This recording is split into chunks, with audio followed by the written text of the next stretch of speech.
Hello and welcome back again to Movie Review.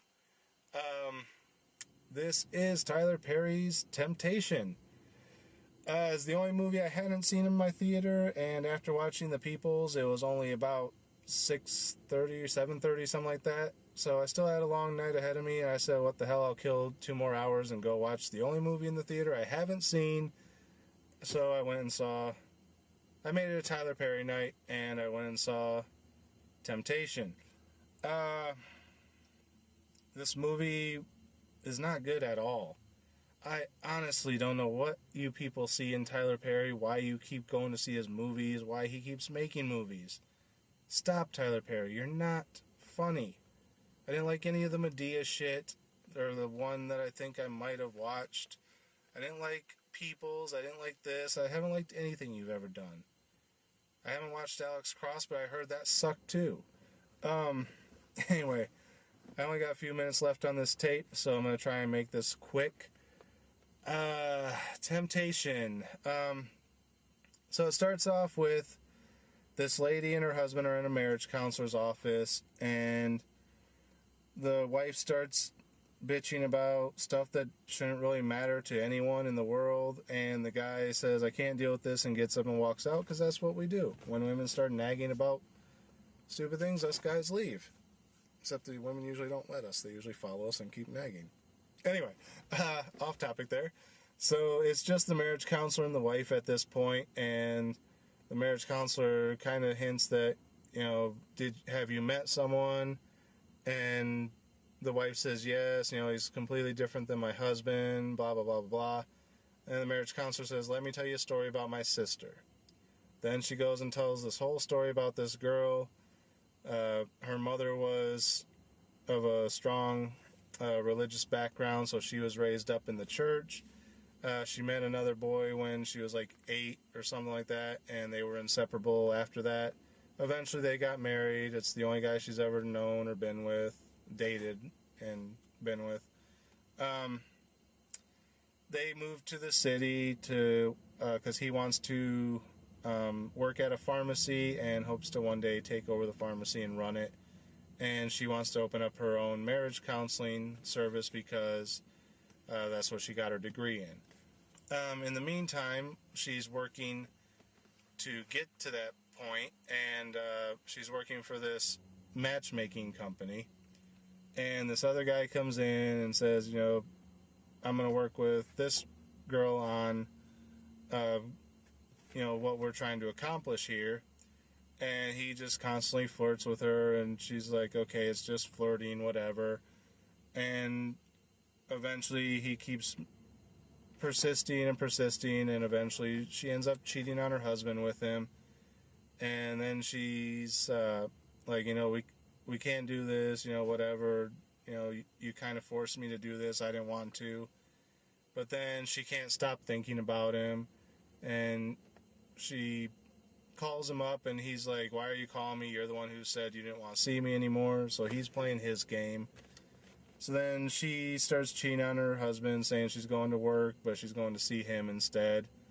And then it's just this constant back and forth of every time he does something she doesn't like, she throws a temper tantrum and breaks up with him. But then he's like, okay, whatever, and ignores her.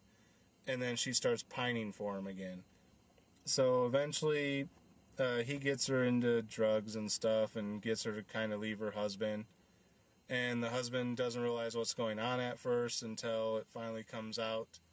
And then he kind of goes after his wife, but his wife's drugged out of her head and, is basically telling him to go away, and she's not acting like herself. She even gets in a fight with her mother when her mother tries to talk sense into her.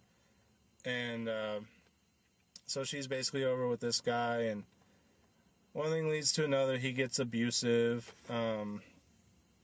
The husband's working at a pharmacy, and there's another girl there who's hiding from her ex-boyfriend, who you later find out is the guy that the guy's wife is cheating on him with. So then there's that whole thing. So then the husband makes a move on the girl that he works with, and she's like, what are you doing? We don't like each other like that, blah, blah, blah, blah. Then she later reveals that she wouldn't have been against it, but she has HIV.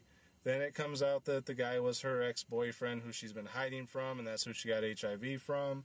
Then the guy freaks out and he's like, my wife is with him. So they go over there to get his wife and tell her, you need to stop. He has HIV. And the husband goes in and finds his wife all beaten up in the tub. So then he goes and wakes up the guy and beats the crap out of him, carries his wife out. Then it cuts back to the marriage counselor still telling the story to the other lady. And, she's like, did she end up getting HIV? And she says, yes, she did. And she says, well, what about her husband? He said, or the marriage counselor says, no, luckily he didn't get it. Then she goes, well, thank you for sharing that story with me. I'm going to call off this affair and just go back to my husband. I don't want to end up in that same type of situation. Because any woman who ever cheats on her husband is going to get HIV. That's kind of the whole story. All women are dumb. All women do this same thing. They think they can get better than the person they're with. They go out and fuck around, and they all end up with HIV. According to Tyler Perry, because that's what he thinks women are. They're that dumb. So then that girl leaves, and the marriage counselor leaves, and she goes down to the pharmacy to get something. And she goes in, and you find out that she's the girl from the story. This is her all grown up now. And then you find out that her and her husband got divorced, and he's with someone else now, and he has a child with that lady. But they're still friends. They kind of parted on good terms after everything that happened. So it was kind of obvious going into it, because at first she says, let me tell you the story about my sister. But then it's just this random girl. You never find out that, this is my actual sister, or was she just using sister in the urban slang term of it, as, all black women are sisters. So it wasn't really clear, because as she's telling the story, this girl never had a sister. So it was kind of obvious from the beginning that it was going to end up being the marriage counselor, because the movie's subtitle is Confessions of a Marriage Counselor. Anyway, so that was Temptation. It's not good at all. Again, Tyler Perry's not that great of a writer. I mean, it's interesting that he's trying to break away from the whole comedic aspect of what he's been doing and take a more serious role, but he just doesn't have the talent for it. And he's not in this, but it is his writing. Apparently he wrote this a long time ago, and it actually turned into a stage play, and now it's been adapted to a movie, so not sure how long ago he wrote it, but yeah. Anyway, yeah, it's not that good. You can tell he's not that talented of a writer, and that he thinks all women are exactly the same. So, yeah, it could have used a little bit of a woman's interjection into it to kind of balance it out. A lot of good writers and directors will do that. They'll run something by a female friend and say, is this how a woman would react to this? And then get feedback and then alter it accordingly. Tyler Perry obviously didn't do this. He knows one type of woman, and that's all he knows. So anyway, I don't recommend it at all. As far as a star rating goes, Peoples was at least watchable, even though it wasn't good at all. This just, you had to waste your money on one of the two, because it was, if someone had a gun to your head and said, pick one of these movies to watch, I'd recommend Peoples over Temptation. But honestly, I'd probably take The Bullet. No, actually, I can sit through a shitty movie rather than take a bullet to the head. But, yeah. Anyway, not a good movie. As far as the star rating, it's below People's, so I'm going to say, I don't want to go quite to a 1, because at least he tried. It wasn't as bad as Scary Movie. I could sit through this again before I'd sit through Scary Movie again. No, actually, I couldn't do that either. But yeah, let's go with a 1.5. I gave Scary Movie a 1. This is almost a 1, but People's wasn't that much better, and I gave that a 2. So we'll say 1.5, pushing the lower end towards a 1. It's just unwatchable. Not unwatchable, but it's just garbage. Don't watch it.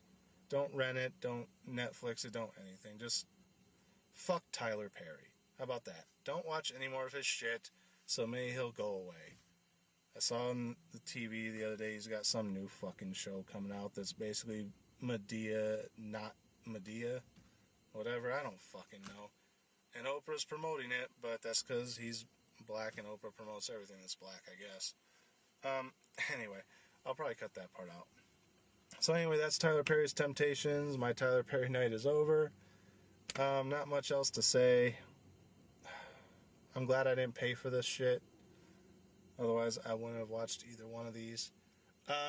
Got some new stuff opening this coming week. Not this week, but this coming week. We got Hangover 3 and Fast and Furious 6. Like I said, I might not do those because I had stopped watching Fast and Furious after Tokyo Drift. So I wouldn't know what was going on in that. And currently I haven't seen either of the first 2 Hangover movies. So to watch the third one, I'd probably be lost. After that, I think we got Epic opening up the following weekend. So that'll probably be my next review. Not sure when I'll get to see it because it is getting into summer. And we're going to start getting a lot busier. So now is going to be pushing the time when I might have to wait a week or 2 to actually see the films. But I will be back eventually with something to review. In the meantime, again, thanks for watching, and we'll see you at the movies.